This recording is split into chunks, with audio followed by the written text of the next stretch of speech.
আল্লাহ রাব্বুল আলামিন তার প্রিয় বন্ধুর মাধ্যমে জানিয়ে দিলেন, ও নবী, কোনো মানুষ যদি কোনো একটা অমুসলিমকে বিনা কারণে হত্যা করে, আমি আল্লাহ রাব্বুল আলামিন ঘোষণা করে দিতে চাই তার জন্য জান্নাতি সুঘ্রাণ পর্যন্ত তার নাকে লাগবে না। আল্লাহু আকবার।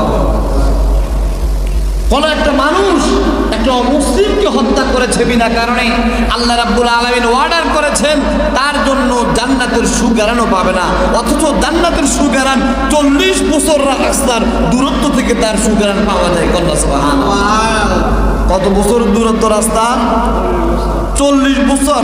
আমি যাইতে 40 বছর লাগবে, ওই জান্নাতের সুঘ্রাণ 40 বছর রাস্তার দূরত্ব থেকে পাওয়া যায়। অথচ আল্লাহ রাব্বুল আলামিন বলেন, কোনো মুসলিমকে যদি কোনো মুসলমান বিনা কারণে হত্যা করে, আঘাত করে, সে জান্নাতের সুঘ্রাণও পাবে। আল্লাহু আকবার। এখন আজকে আমাদের সমাজের মধ্যে কাটাকাটি, মারামারি, আত্মীয় স্বজনের প্রতি বেজার, সম্পদ নিয়ে মারামারি, এরকম আছে না নাই?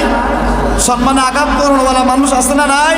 ইজ্জতের প্রতি আঘাত করে, সম্মানের প্রতি আঘাত করে। তোর ইজ্জত না থাকতে পারে, কিন্তু তার ইজ্জত তো আছে। কথা বলেন ঠিক কিনা?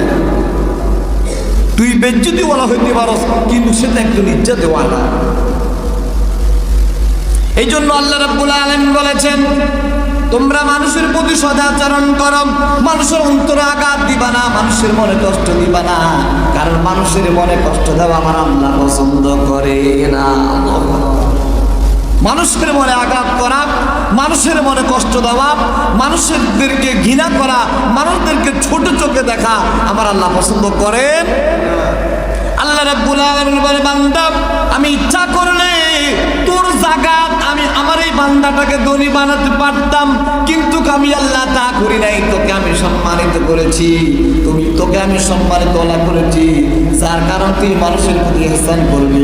কিন্তু না, তুই সেটা না করে দাম্ভিকতা করস, অহংকার করস, মানুষের কষ্ট দাস, অহংকারকারী আমি আল্লাহ পছন্দ করি না। অহংকারকারী কে পছন্দ করেন না? আল্লাহ পছন্দ করেন না। রাসূল আকরাম সাল্লাল্লাহু আলাইহি সাল্লাম বলেন, মান আকালা তাইয়িবান ওয়া আমিলা ফি সুন্নতি ওয়া মিনান নাসি মাওয়াইকাহু দাখালাল জান্নাহ।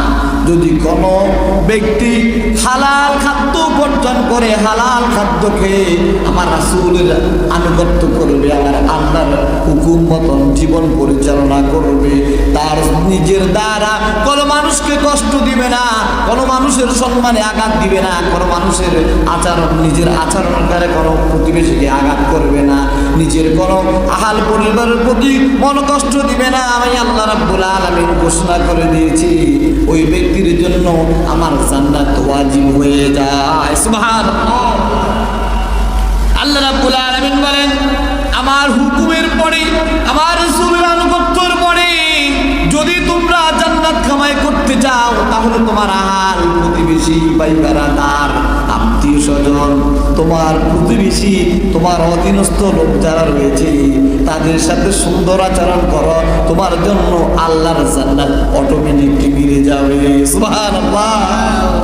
জান্নাত সহজ, কঠিন না। আল্লাহ জান্নাতটা সহজ করেছেন আমাদের জন্য, কিন্তু সেই জান্নাতটা আমরা বড় কঠিন করে ফেলেছি। কথা বলেন ঠিক কিনা?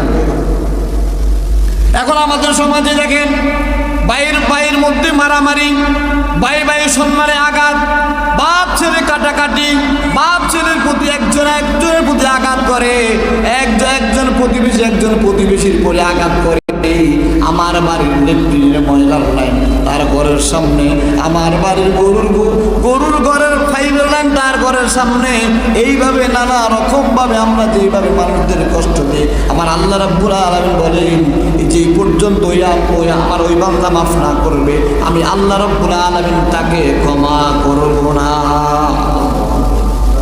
আল্লাহর কাছে আপনি দরখাস্ত নিয়ে যাবেন, কিন্তু আল্লাহ বলবে, না, তোমাকে তো ক্ষমা করার অধিকার আমার নাই, কারণ তুমি যার সম্মানে আঘাত করেছো, তুমি যাকে কষ্ট দিয়েছো, তুমি যাকে ব্যথা দিয়েছো, তুমি যাকে মানুষের সামনে লাঞ্ছিত অপমানিত করেছো, তার কাছে ক্ষমা চাও, সে যদি ক্ষমা করে দেয়, আমি আল্লাহর এখানে কোনো আপত্তি থাকবে না। কন্যা সুবহানাল্লাহ।